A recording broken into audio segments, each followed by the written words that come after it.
জীবনের সূর্য, জিন্দিগির দুপুর, জিন্দিগির ঝলমলে সময় হলো 15 থেকে 40। এই 25 বছর, 25 বছর না, এই 25 বছর অনেক কিছু করা যায়, অনেক লাভ ফাল দেওয়া যায়, অনেক দৌড় ঝাঁপ দেওয়া যায়। 24 ঘন্টার মধ্যে 22 ঘন্টাই মেহনত করা যায়। জিন্দিগির দুপুর এটা। সকালবেলাও মানুষ কাজ প্রস্তুতি নেয়, বিকাল বেলাও মানুষ কাজ থেকে অবসর নেয়। দুপুরের টাইম, আলোকিত টাইমটাতে কাজ করে খুব। জীবনের সবচেয়ে গুরুত্বপূর্ণ সময় হলো এই 25 বছর, 15 থেকে 40। আর হাদিসের মধ্যে আছে আল্লাহ তাআলা প্রত্যেকটি মানুষকে পূর্ণ হায়াত যতদিন দিছে অতটুকু পূর্ণ হায়াতের ব্যাপারেও প্রশ্ন করবে হাসরের মাঠে। আবার এই যৌবনের এই মাঝের যে টাইমটা, এটার ব্যাপারেও প্রশ্ন করবে। আলাদা দুইটা প্রশ্ন। একটা হলো তোমারে মোট দিছি আমি 60 বছর, পুরা 60 বছরের হিসাব দাও।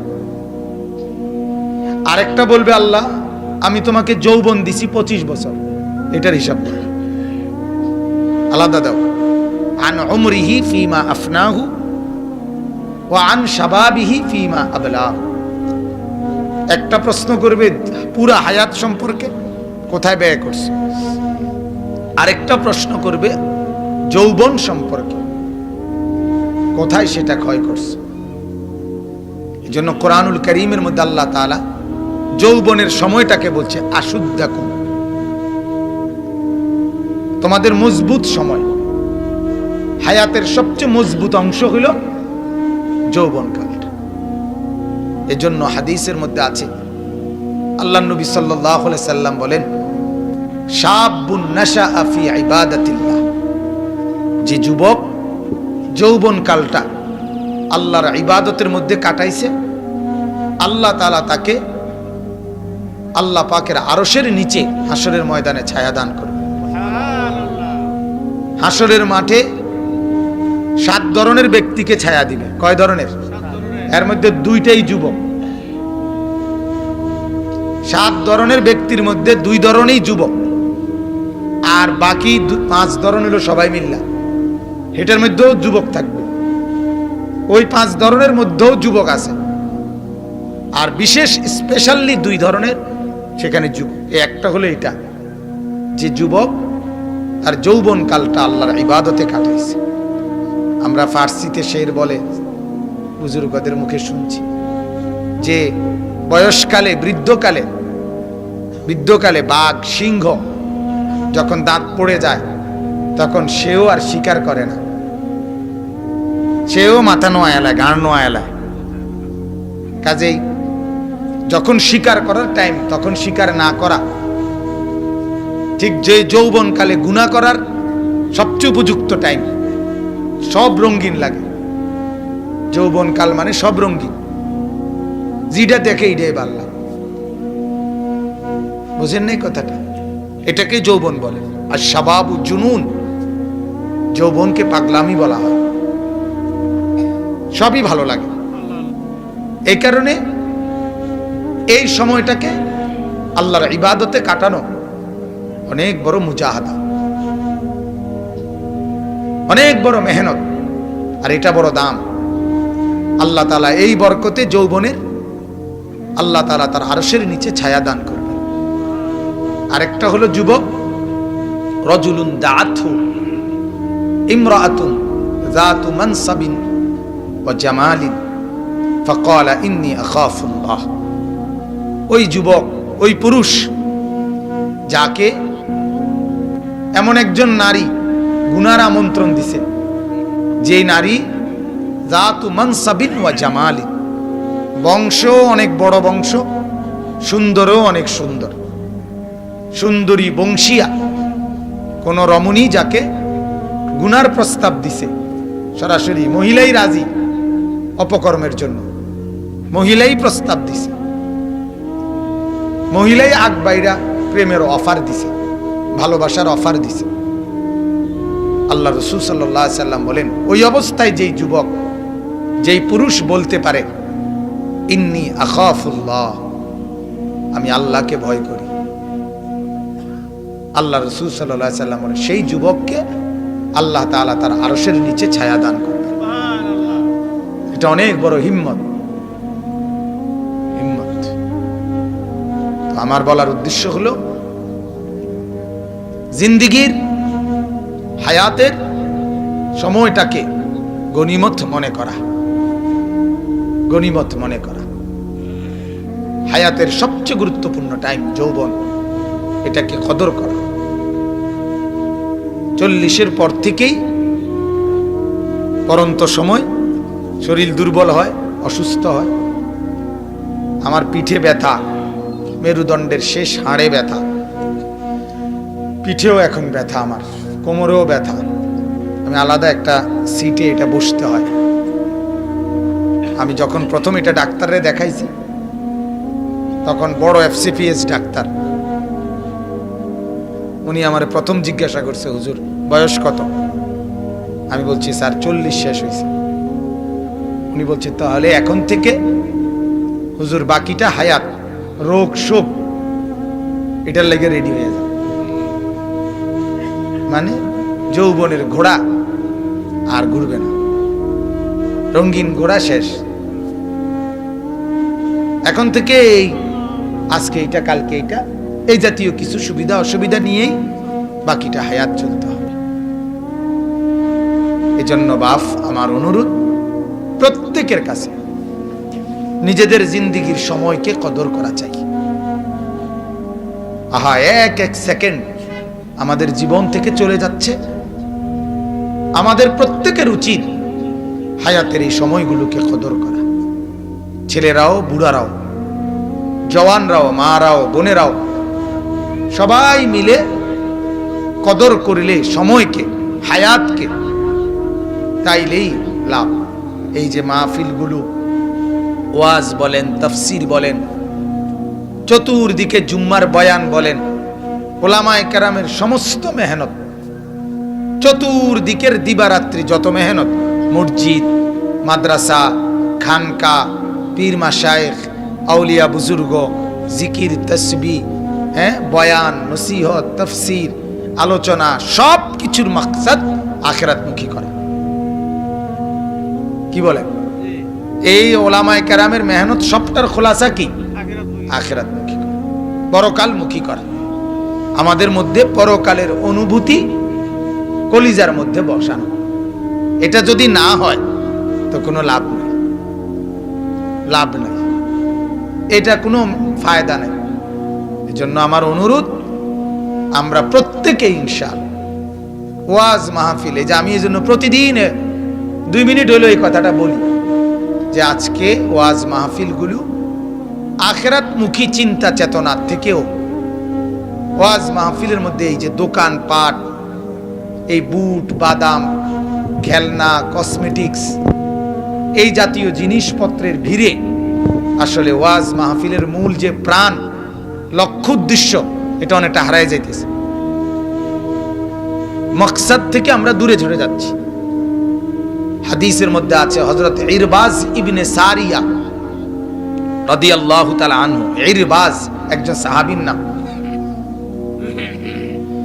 উনি বলেন, পরিষ্কার হাদিস, ওয়াজানা রাসূলুল্লাহ সাল্লাল্লাহু আলাইহি ওয়াসাল্লাম, তিনি বলেন যে আল্লাহর রাসূল সাল্লাল্লাহু আলাইহি সাল্লাম আমাদের মাঝে ওয়াজ করলেন।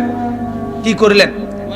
বলেন না, ওয়াজও তো কইতে শরমায় হুজুররা, এখন প্রোগ্রাম কয়। প্রোগ্রাম, আমার প্রোগ্রাম ছিল, ওটা প্রোগ্রাম। আমারে যখনই কেউ বলে হুজুর আজকে প্রোগ্রাম কোথায়, আমি না, আমার কোনো প্রোগ্রাম নেই। কি কত তো আজকে বয়ান করতেন না, আমি জি বয়ান তো আছি। কথা বুঝেন? প্রোগ্রাম কি? আমার অনেক সময় কেউ জিজ্ঞে প্রোগ্রাম, হুজুর একটা প্রোগ্রাম দেওয়ার জন্য, হ্যাঁ যাও, যাবে কি বনের প্রোগ্রাম না বিস্কুট খাওয়ার না চা খাওয়ার, এগুলোই তো প্রোগ্রাম।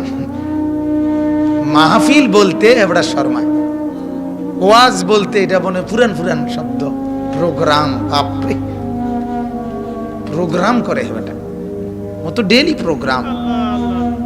প্রোগ্রাম করে। অথচ সাহাবী বলতেছেন আল্লাহ নবী সাল্লাল্লাহু আলাইহি সাল্লাম আমাদের মাঝে কি করলেন? ওয়াজ করলেন। কোরআনুল কারীমের সূরা নাহল একটা সূরা আছে, এই সূরার মধ্যে আছে আল্লাহ নিজে বলতেছেন ইয়াইজুকুম, আমি আল্লাহ তোমাদেরকে ওয়াজ করছি। সুবহানাল্লাহ। ইয়াইজুকুম লাআল্লাকুম তাযাক্কারুন। প্রত্যেক জুমার মসজিদে ইমাম সাহেব জুমার খুতবার মধ্যে লাস্টে দ্বিতীয় খুতবায় শেষের দিকে এটা পড়ে, এই আয়াত এটা, ইবাদাল্লাহ রাহিমাকুমুল্লাহ ইন্নাল্লাহা ইয়া'মুরু বিল আদলি ওয়াল ইহসান ওয়া ইতা'i যিল কুরবা ওয়া ইয়ানহা আনিল ফাহশাই ওয়াল মুনকারি ওয়াল বাগি ইয়াইজুকুম লাআল্লাকুম তাযাক্কারুন। এটা পড়ে আল্লাহ বলেন আমি ওয়াজ করতেছি। তাহলে ওয়াজ এই শব্দটা নিজের জন্য আল্লাহ ব্যবহার করছে। রাসূলুল্লাহ সাল্লাল্লাহু আলাইহি সাল্লামের জন্য ওয়াজ শব্দটা কি করা হয়েছে? তাহলে এটা দামি না প্রোগ্রাম দামি? কোনটা দামি বলেন না?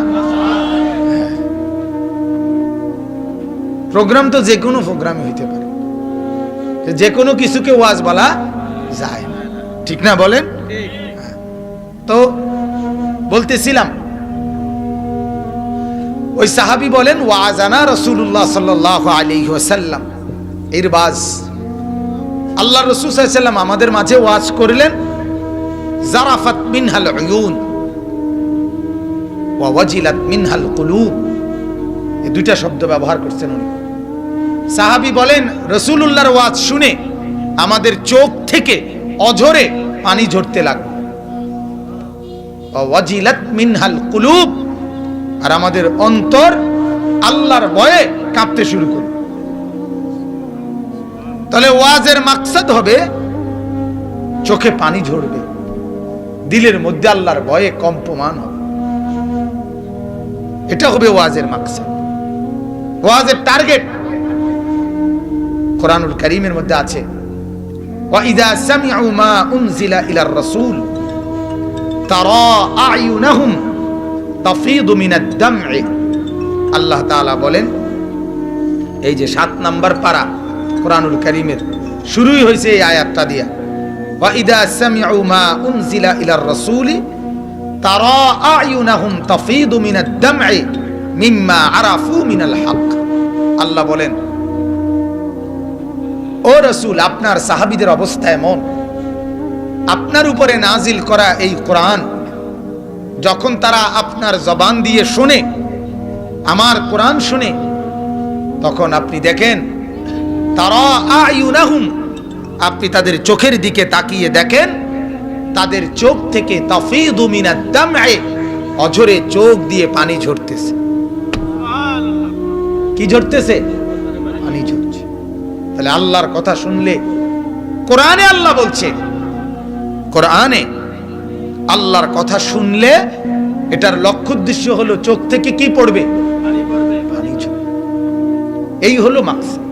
আজ আমরা সেভাবে বলতেও পারি না, আজ আপনাদের কলিজাতেও লাগে না, আমরাও বলতে পারি না, আপনারাও সেভাবে দিলের হালাত হয় না। হাসি ঠাট্টা মস্কারি দুষ্টামি রসিকতা, এটার নাম ওয়াজ। হ্যাঁ, লোক জমে, মানুষ বেশি হয়। হুজুর উনি কুচুক্কিরিয়া কথা কয়। আমার একদিন একজনে কয় কুচুক্কিরিয়া কি? আমি এই কথাটাই, এই শব্দ তো পৃথিবীর কোথাও নেই। কত কুচুক্কিরিয়া কথা কয়, কুচুক্কিরিয়া কি? এটা তো পৃথিবীর কোনো ডিকশনারিতে খুঁজে পাওয়া যাবে না। মানে দুষ্টামি কথা, রসিকতার কথা, আজে বাজে ফালতু কথা। তা অথচ হায়াত থেকে, এই যে এখানে যদি আপনারা এখন 200 লোক হন, প্রতি মিনিট কিন্তু 200 মিনিট। কথা বুঝছেন না? প্রতি মিনিট কয় মিনিট? এখানে যদি 300 লোক হন, প্রতি মিনিট কয় মিনিট? তাহলে মূলত এখানে 1 মিনিট যায় না, কয় মিনিট যায়? 300 মিনিট যায়। যতশো লোক ততশো মিনিট চলে যায় প্রতি মিনিটে। অতএব এই মানুষগুলোর প্রত্যেকের মিনিটের হিসাব আমাকে আল্লাহর কাছে দিতে হবে। আমি এই 300 লোকের মিনিট আমার কাছে আমানত। কি ভাই, এই 500 লোকের 1 ঘন্টা আমার কাছে কি আমানত। ওরা এই মাকসাদে এখানে বসছে, আল্লাহর কথা শুনবে,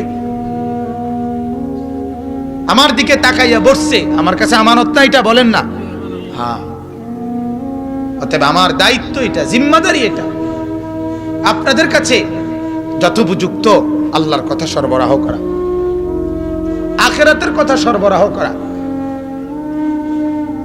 রাসূলুল্লাহ সাল্লাল্লাহু আলাইহি ওয়াসাল্লাম শুইছে কম্বল গায়ে দিয়ে, আল্লাহ তাআলা ওইখান থেকে তুলে দিয়েছে নবীকে, ইয়া আইয়ুহাল মুদাসসির, ও কম্বল পড়া নবী আমার, ওঠেন, কম ওঠেন, ফাআনযির, আমার বান্দাদেরকে আল্লাহর ভয় দেখান, আখিরাতের ভয় দেখান, জাহান্নামের ভয় দেখান। নবী অল্প সময়, আপনি বেশি দিন থাকতেন না, কোটি কোটি বান্দার হেদায়েতের জিম্মাদারি আপনার কাঁধে, সারা পৃথিবীর নবী আপনি, গোটা জগৎ আলো দেখাইতে হবে আপনি, এত বড় জিম্মাদারি যার, সে ঘুমায় কেন? কথা বলেন না, সে ঘুমাবে কিভাবে? তার আবার অবসর কিসের? তার আবার অবসর কিসের? এজন্য হাদিসের মধ্যে আছে, সাহাবায়ে কেরাম রিদওয়ানুল্লাহি আলাইহিম আজমাইন বলতেন, কানা রাসূলুল্লাহ সাল্লাল্লাহু আলাইহি ওয়াসাল্লাম মুতাওয়াসিলাল আহজান দাইমাল ফিকির। এই দুইটা শব্দ শুনেন, যারা বুঝ আছে তারা বুঝবেন।